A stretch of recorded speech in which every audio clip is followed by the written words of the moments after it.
running at the speed of light for your whole entire life. Has it really been working for you? Try something different. I don't want to get so far from myself again that I wake up and go, wait, how did I get here? I thought I was on the right track. The path of the mind and the cleaning and clearing of the mind is also about getting present to everything that you're feeling. That's a scary one for people. That's been a scary one for me in my life. You have a soul's mission, but right now it might be too loud, it might be too noisy to hear what that is. When you are unclear and in chaos in your life and in your brain, you create chaos for other people. In the energy of pure rest, we receive. I know I have a soul's mission. Let's go.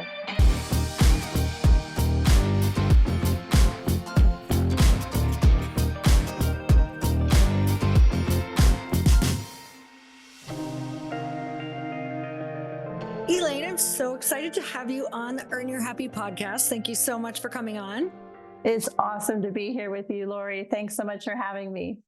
I am thrilled about what your new book talks about. We're going to dive into it, but I know that the journey of writing a book is like a very large journey. It's a commitment. So you have to really, really have a message that is important to you to want to undergo this and put it in a book. So your book is called Get Quiet, 7 Simple Paths to the Truth of Who You Are. I couldn't think of a better topic for all of the, entrepreneurs and big dreamers on the podcast, because I know that this is, such a place of, if we can get back here, it's the most powerful place that we can be, is being able to listen to our soul and where we're actually supposed to be. So tell me about why this exact topic for you? This topic is such a passion of mine because, like all the listeners here, I believe we have a soul's mission, a very specific soul's mission. And when we have not connected to that calling, and it whispers to us and it whispers to us, and when we deny it, when we don't trust it, when we don't obey it, it catches up to us. And that's what it did to me in my life. And I was asleep at the wheel. I fell asleep at the wheel of my own life. The car crashed, metaphorically, and my life fell apart because I was not staying true to this soul's mission of mine that had just kept wanting to just enter my world. I can completely resonate with everything that you just said. I have many moments where the car crashed and I was asleep at the wheel. So for you, tell me a little bit deeper about where you were when you were having these realizations. So my car crashed because I was totally unconscious and asleep to my life. Mm-hmm. And in the moment where I sat with my husband of 13 years with 2 small boys, wanting to leave the marriage, that was my lowest moment. Mm. How could I have gotten there? How could I have been so asleep in my life that now my 2 innocent children were going to be faced with a family that was broken apart because of me, because of my actions, because I wasn't listening to that still small voice of, Elaine, you're being dishonored in your relationship. Elaine, you are so much better than this. How did you get here? Elaine, there's so much more for you than being a dental hygienist. You've learned so many lessons there, but now it's time to move on and take all that skill set and all of the things that you know are true for you and just elevate. Elaine, you are not living your truest soul's mission. You are living in mediocrity. That's what I heard. So what are you feeling during this time? Not once you hear it, because all of a sudden you kind of have this moment of, oh my gosh, this is where I'm at. But what was your life like? What was the overall, meaning the emotions that you walked through life with during that period of time? Fear. Absolute fear. Lack of confidence. I had a mask on. I would walk out my beautiful, huge, luxurious home, living the life that anyone from the outside looking in would think would be perfect. And I'd walk out of that house with a mask on. And to me, that was like a slow soul's death. Mm. Mhm. I'd come back in that house, take the mask on, and cry myself to sleep. How did I get here? How did I get here? Mm. So what happened next? You have this like life altering moment of, I have been sleepwalking. I have these two children. I probably showing up a completely different version of yourself to all of your friends, all of your family. So coming out and saying that you haven't, whatever you're about to say, maybe you haven't been happy, you haven't been being yourself, like, what is in front of you. So what are you thinking and what are you faced with? Like in that moment, how are you making the next decision? You're right. I literally could have won an Academy Award. I was the best actress ever. That really gnawed at me. I was suffering because of that. When you can't be your truest self in front of the people that love you the most, that you love the most. So what happened was I sat and made the hardest decision of my life. I left that marriage. I left all the comforts of a luxurious, environment. I was a stay-at-home mom and all the luxuries that afforded me to just be present with my children. And I leaped into a tiny little 2-bedroom home with my boys, a working mother, living paycheck to paycheck, holding the emotions of uncertainty, my fears, my children's fears. That's where I started. But I had to get out of the marriage. I had to get out of the lie that was literally making me sick. And it was making me sick because I was depressed. I was anxious. I started to get diagnosed then with Hashimoto's, which is a thyroid disease, which is exactly where it should have come into my body, because that is my throat area. I had no voice. I had no power. I had lost my voice.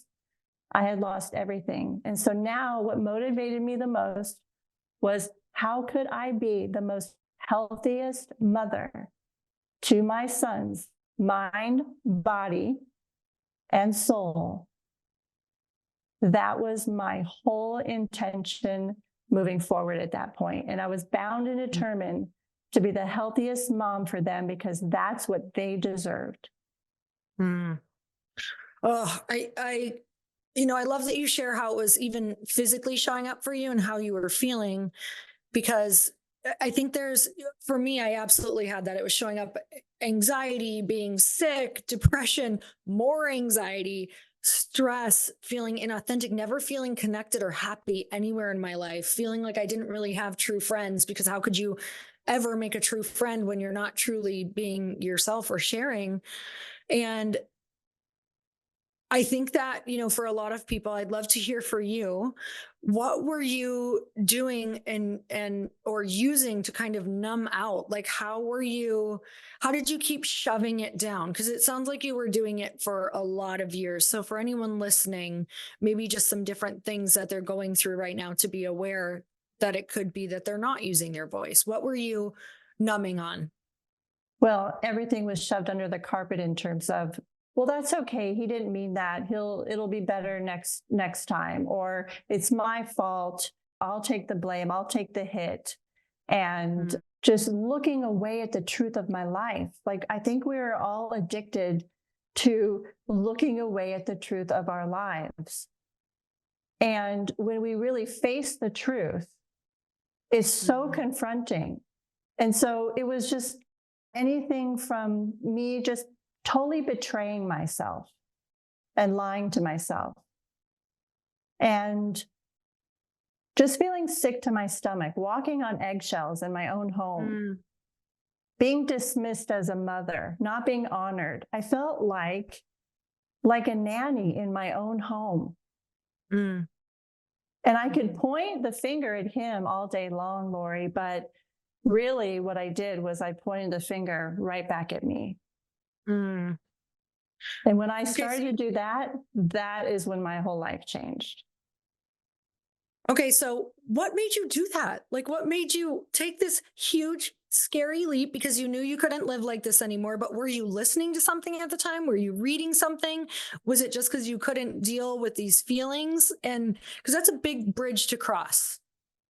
Well, it's like there's something that always just snaps within a person when they make a huge decision like this. Yeah.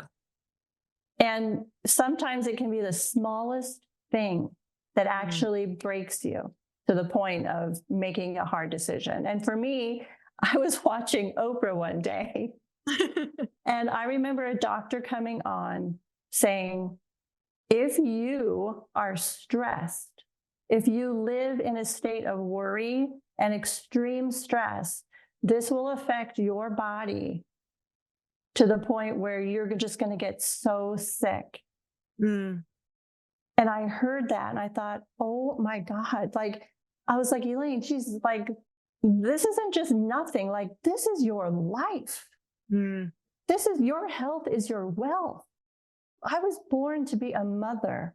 And I knew that at the depths of my soul. I know that's why I'm here, is to be a mother. And so that was my priority. And I was failing because I wasn't happy. Mm. So when I heard that it was going to affect my health in these ways, because I was just in my mid 30s, I wasn't aware of my body as much. Mm. Mm-hmm. Mm. And so that's when I just said, that's it. I cannot live like this the rest of my life. I know I have a soul's mission. I know I want to be here for my kids and be the healthiest mother I can be. Let's go. Let's do it, girl. Oh my God. So you're a single mom. You're now working. You are starting to tune in. You're starting to try to figure out what exactly you're supposed to be doing and listening to that voice. And now, all of the lessons that you've learned throughout that time are in this book. And I'm so curious about what you all unraveled during that time. And you have something that you refer to in your book as the labyrinth, and then the seven circuits of reflection and discovery. I'm like, please tell me all of these things so that I can absolutely start doing these every day. Because I told you, I kind of feel like I get caught up in the inertia of life really easy in business. And it's like you have fun until you don't have fun anymore. And you forget that you've disconnected so far from yourself that I don't want to do that. So for everybody listening, I know that that's where they are too, is I don't want to get so far from myself again that I wake up and go, wait, how did I get here? I thought I was on the right track. So explain to me what the labyrinth is, and then we'll kind of go into the seven circuits of reflection and discovery. Okay, great.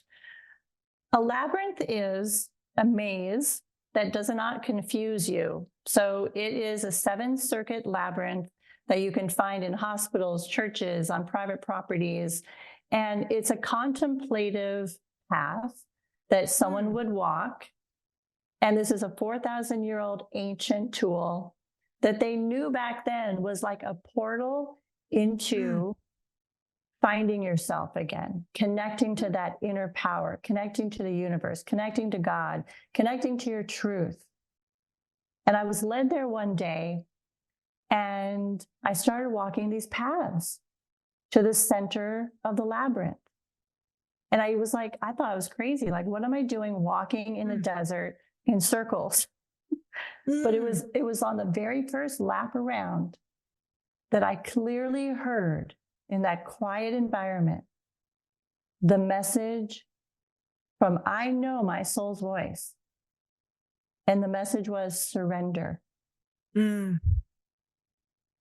I was like, what? What was that? Who said that? Like, what's going on here? And every time I've gone back, I hear a message, and I've trusted those messages, and I've followed those messages, and I have faith in the messages, because every single time I heard something, it was very clear, very loving. And every time that I would tune in and hear those messages, my life would get so much better. It was like I was being directed exactly in the way my life was supposed to be directed. And when you listen to all the outside voices, when you're on social media, when you've got telling people you should do this and you should do that, and business partners saying you should do this, do it this way. No, do it that way. This is where we get lost. And this is where we feel stuck. And we get totally misaligned with our soul's calling. This is so great because I had, this conversation with your partner, and my question, I'm just cracking up right now. Like, my question was like, what direction should I go right now? Even though I know what direction I should be in. So I just love how synergistic this whole conversation is, and that you're just helping me cap off right now. So you were walking an actual physical labyrinth. You were. Yes. And now you've taken this and you can help us, though. We don't necessarily have to walk the physical labyrinth, correct? Like, you've kind of turn this into something that we can do within your book. So tell us what some of the first steps are in your book to start tapping into these different places where we can discover more about ourselves. The moment you start this process, most of the time you feel stuck and you feel lost. So what is stuck? There's something that's stuck within us. And for me, what I realized, it's our energy that's stuck. So this is all about shifting our energy. This is all very subtle. And that's why you have to get quiet, because this is all very subtle movements that will inform us. And so the very first thing I did was I had to shift my energy in my physical body. That actually looked like one day just getting up and I started just to walk. It's just taking those first 5 or 6 steps. When you've gone through grief, when you've gone through loss, when you're in a transition, our bodies just are like frozen. So it's a matter of just moving our bodies. I remember getting into a swimming pool and just dancing and moving my body so gracefully. This is not about running marathons. This is not about heavy weightlifting, which all of that is great. But when we are tuning in this way, in a very gentle, subtle way, that has to match what our actions are. And so swimming, I was like playing again, like a child. And this is very playful.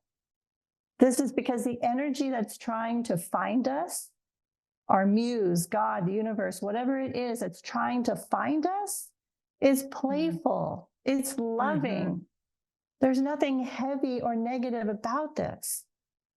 So that's the very first thing you do. You just got to start gently nurturing your body. Sometimes that looked like me getting into a bath with candles and just like, looking at my body, seeing it glisten in the candlelight and appreciating the lives that it had housed. So there's just an appreciation for one's body. And that's how you begin to connect spiritually. It actually does start by connecting to the physical. I at this point in my life, this is what I do now. It's like slow walks in nature, like let it be okay. We're not doing it for the calorie burn, or we're not doing it for all of these other reasons that we used to do it. And I think, people listening might be like, some of them are working out right now. Some of them are on their drive to work. Some of them, they're feeling like, how am I even gonna let it be okay in my body to be this slow? Did you have a lot of like thoughts that came up? Like sitting in a bath for me, sometimes I'm like, oh my God, torture. Like, how did you deal with some of the thoughts when you're coming off of such a like busy, fast paced, meaning even if we create that drama ourselves, how did you start to slow down? What would you say to yourself? Like, this is good for me. What would you say to keep at it? I immediately felt like my nervous system was regulating. Like I had gone from total chaos to now nurturing and honoring my body so much that it was just so pleasurable and so delightful that I was giving myself permission to slow down and to connect. And what did I do? I literally just said, Elaine, come on, you've been running at the speed of light for your whole entire life. Has it really been working for you? Mm, Try something different. mm, And this was the difference. mm, So when I would mm, take baths or walk slowly and do what I call contemplative learning, mm, I would say, give yourself permission. You are safe. You are mm. safe. You are safe. What is contemplative learning? When we actually tune in and awaken to the truth of our lives, Mm-hmm. and we start to pay attention and we start to contemplate within us what we're learning, what we're experiencing, the lessons that we're learning that day. Mm-hmm. Contemplate them Mm-hmm. Mm, and figure out what the learning is. This life is so magical, as you know. mm, There are mm, lessons and experiences every single day that we totally miss. This slowing mhm, down and getting quiet in this particular way is like going from being on a fast race car track to not seeing anything that's out the window to now slowing down in a beautiful carriage ride, soaking in everything around us. I mean, that's mm, why we're here. We're living this one precious life, and yet we're missing it. mhm, We're mm, missing it entirely. mm. And when we miss life and we wonder what's wrong, that there's something missing within ourselves, I found that we're missing ourselves. I've never really heard it put that way, but that's so interesting because I feel that like that makes so much sense to me. When something is missing, you're missing being who you are. Like even just that when you get to truly understand, the glimpses or the parts of my life where I'm like, oh, I was living like this is really me. This is great. We're getting it. Like you enjoy yourself. You know the term enjoy yourself? Like it really means enjoy being you. Like enjoy the experience of being you. And when we're so in it, you don't ever get to even meet yourself, be with yourself. That's really interesting. That really made me think we're missing ourselves. We're actually missing the relationship with ourselves. That's really cool. I love that. Okay, what is the next? Okay, we're gonna slow down. We're gonna take some baths, maybe. I love to take my contemplative walks. What is our next one? And also be journaling throughout this. Mm, mm, Get it? Because we hold so much that we've got to get it out of ourselves. And journaling mm, is so good. And that could be like I journal in like actual paper, pen to paper. Then sometimes if I'm walking, I'll voice text just to get it out of my head and out of me. So mhm, while you're slowing down, do this. It's very important. Then the next thing we want to look at, because this is all about waking up to the truth of our life, slowing down and paying attention. This is what's going to create a beautiful life, what's going to create you to connect to your soul's mission. So the next step is to clean and clear your environment. mm, And this is the thing, like once we start shifting our energy in our bodies, just intuitively, I have seen that this process is what we just intuitively will do. You've been there mhm, where you've been cleaning out boxes, you've been cleaning out cupboards. All of a sudden, it's like you just get this urge to like move things, to like mhm, shake things up and clear things out of your life. So that can be anything out of your cupboards, anything out of outside storage units in your garage. It could be the clutter that you clear. It could be people in your life. It could be anyone sleeping in your bed. mhm, I'm talking about a whole clear and cleaning of your environment. This is mm, what affects your heart energy. When we can clean and clear out our environments, our heart energy opens. And when we can open our hearts, that is the one thing that starts everything rolling. mm.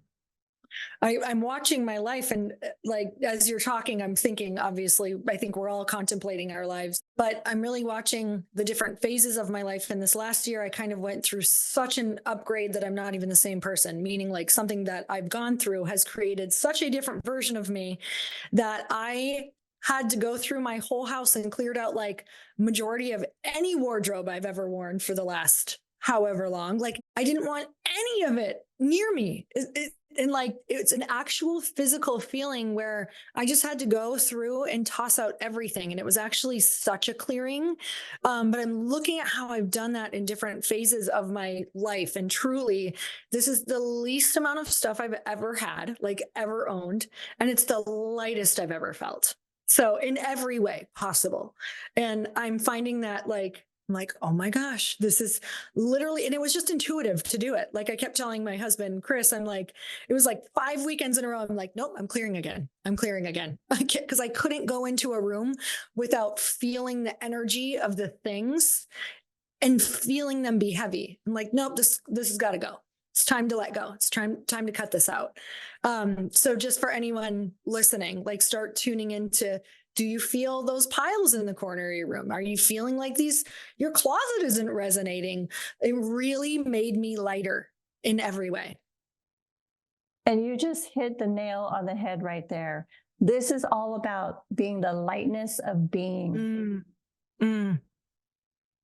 This is about shedding and clearing the heaviness and everything we've accumulated that's no longer ours to carry anymore. And so that's what each path is really doing, Lori, just like what you've done. It's lightening the load so that we can get to that center of us and really feel it. These are all things that they're complex, but they're not. You know, they're challenging to do for sure. But I love that you're saying these things when we're thinking of such a life change, or when you're writing about such a life change, because they are the things that are easy in theory, and we can all do them. And yes, they might take some time, but man, they have made such an impact in my life so far. So let's keep going on the labyrinth, because now I'm just on this journey with you. So the third path is the mind. How to clean and clear out the mind. And when you actually are walking the labyrinth itself, it is the most outer ring of the labyrinth. And it is the longest path. And it's the longest path because I believe it's the most difficult. How do we clean and clear out our minds? How do we get to what I like to even call no mind? I mean, that's the good stuff right there. Talk about light. But it's difficult because we have trauma, unhealed trauma. We have experiences of loss and grief that we haven't processed.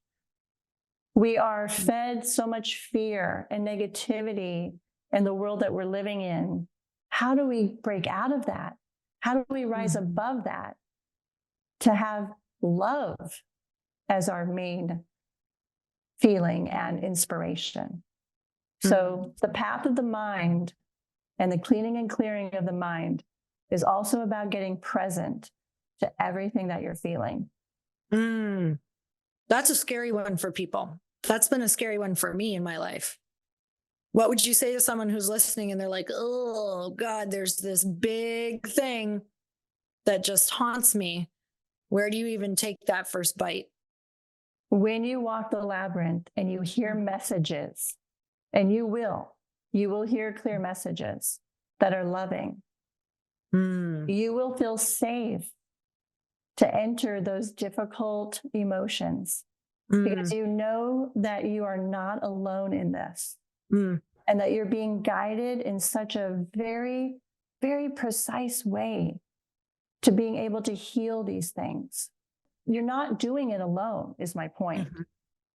You're never alone in this process. This process is about trusting the unseen.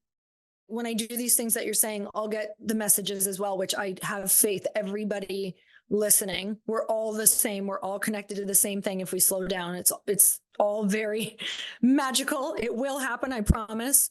In a lot of my messages, I'm curious, I want to hear on yours. Some I've done alone, but lately a lot of my voices have been to be like, okay, reach out to that person because they could help you with this. Or I'll just use an example so it's better understood.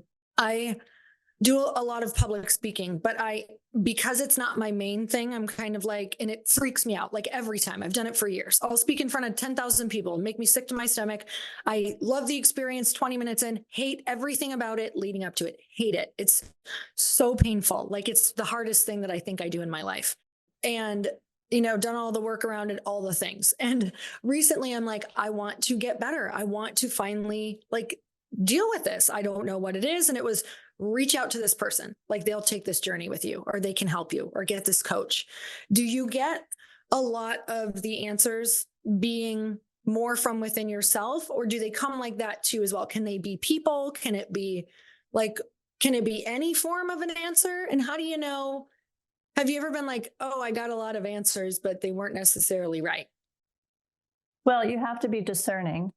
And again, when you get an intuitive hit, like this person is going to help me, or for some reason, I was guided to this person who then guided me to that person. Like you have to be very awake to following the breadcrumbs.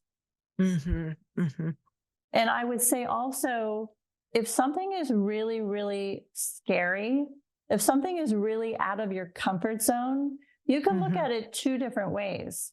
Because I believe that we're not really meant to live so far out of our comfort zone. I never used to think that. I always used to push myself and push myself. I'm the same way, like so fearful of public speaking. I would go to Toastmasters. I would push myself and literally be sick to my stomach and totally unable to do anything else until that talk was done. Yeah. Yes. And I was like, I'm like totally disabled. Like, why am I doing this to myself?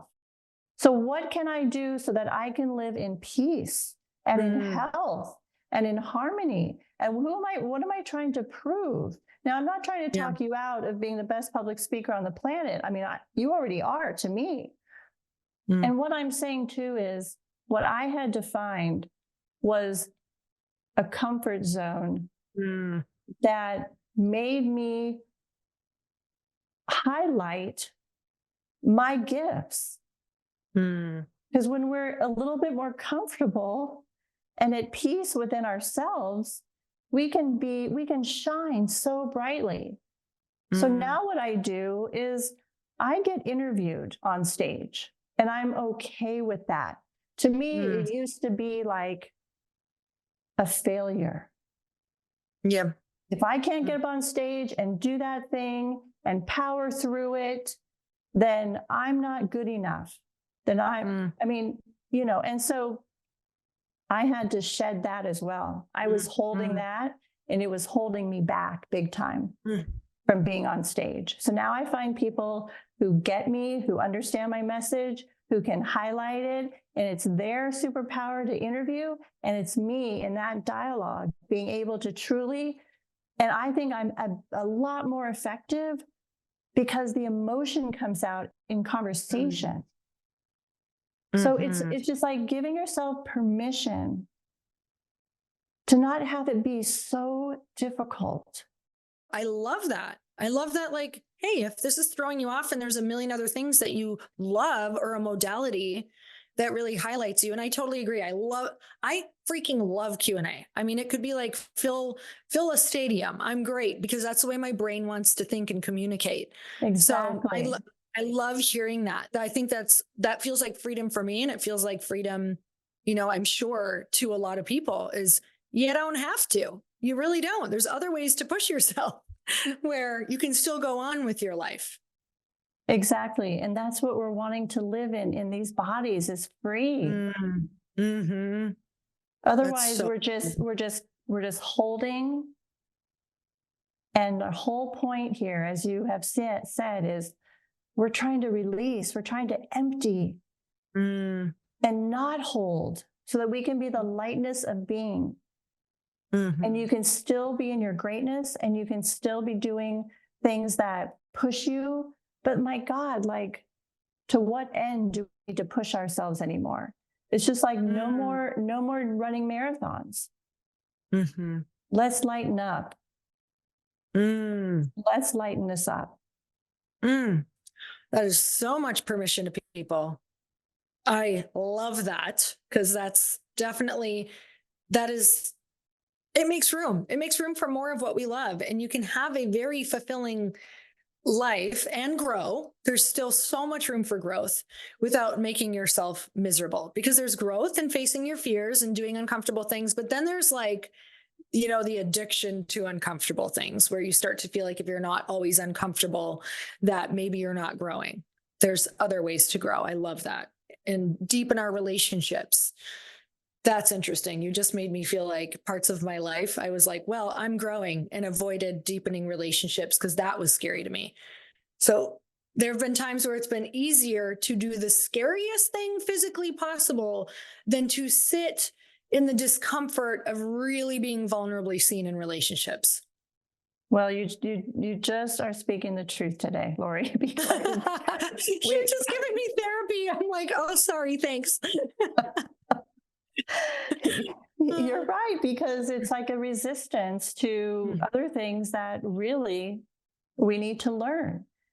Just having this moment of like, wow, it's so easy to use things that you feel like you can make them look good, or they're in your brain, they are good, and they aren't necessarily giving you peace though. So peace is such a powerful word, and it's priority. It's priority in life. I'm learning the older that I get, the more true peace that I have, which really is from all of these things, the more just the more you understand what life is supposed to be like and feel like. So what is number 4? Well, Was that now that you're feeling free, Mm-hmm. now that you're feeling more at peace, now the labyrinth paths change. That was all the doing. That was all the hard, heavy lifting of just letting everything out of us, shaking all that stuff off. And now the 4th path is to rest. Because in the energy of pure rest, we receive.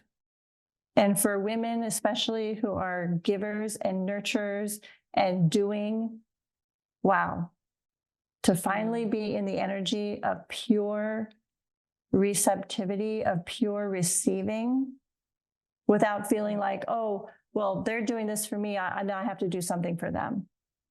This is just allowing someone to give to you and then receiving that.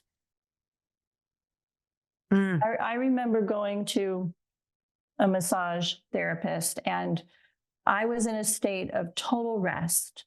I mean, literally, I would just be in bed resting and writing and being like, oh my God, I'm in bed. Like, this is like, what am I doing? And totally judging it. And I was like, no, this is where I write best. Like, I know some of the greatest books have been written in people's beds. But I didn't know that. And I didn't know that it was okay for me to do that. I thought it had to be in front of a computer, just banging away at the computer. No, it doesn't have to be that way. You make it the way you want it to be. And so I remember going, and I was totally at rest and at peace. And I went to get a massage, and I totally let go. Every muscle in my body just let go. And I received that therapeutic touch that our bodies need to heal and our nervous systems need to regulate. And I remember the massage therapist afterwards, when she was done, she looked at me with tears in her eyes. And she said, I have never felt anyone let go and receive like this. That was a gift to her. Wow. It was a total gift to her. And see, we're shifting our energy now. Every single path, we're shifting. When we can receive, like, it's a whole other energetic shift within us, getting closer to that center. You said a couple things that, for people who are maybe they're in their young motherhood season, or they're like, oh, great. This is great to hear. I just started a business. Like, how can we practice these things amongst a busy season? You take one path that you resonate the most with. So when you read Get Quiet, you'll read all the paths. Mm. but you're going to be resonating with at least one topic or Okay. one energy point. So I have topics and I have energy points. So if we feel like it's hard to breathe, if we feel like our chest area feels tight, well, we're going to want to go back to that chapter around environment. Mm. So, these are the things so that you don't have to be thinking about all these different paths or all these different energy points. You just tune in and intuitively think, what do I need this week? That's it. Mm. Mm-hmm. Just take it week by week and tune in. What do I need this week? Okay, I love this. So you have these different energy points throughout the body. And so when we read the book, because I know you have so many awesome exercises around it.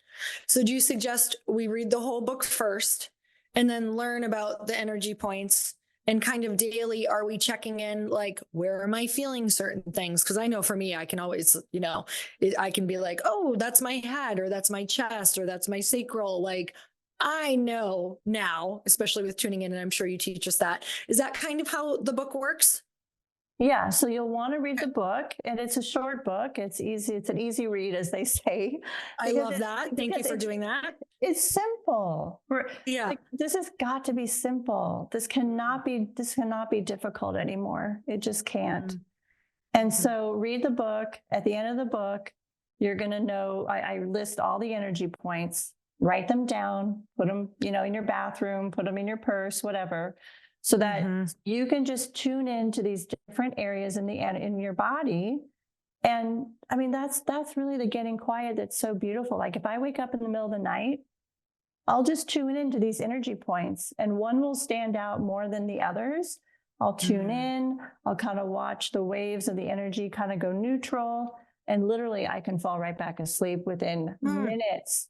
Yes, especially during the stage of, menopause, let's just say, where sleep isn't all that easy.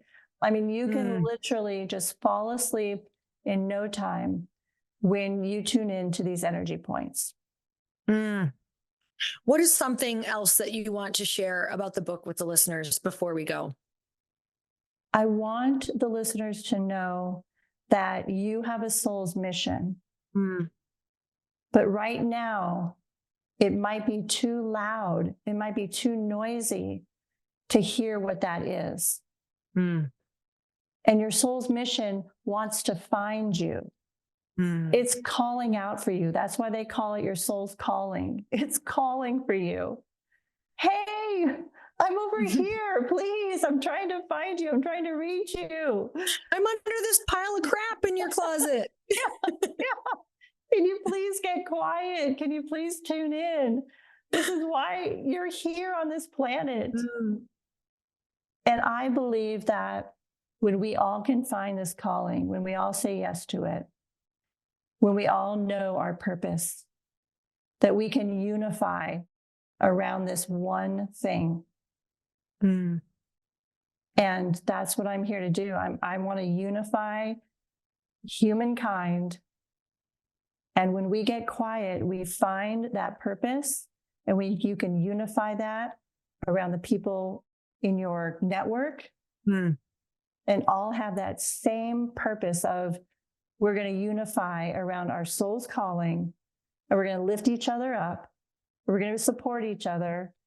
And your purpose is going to be different than mine, but we're all on this mission because we know it's going to better the planet. We're going to unify. And I believe that getting quiet brings us to human kindness.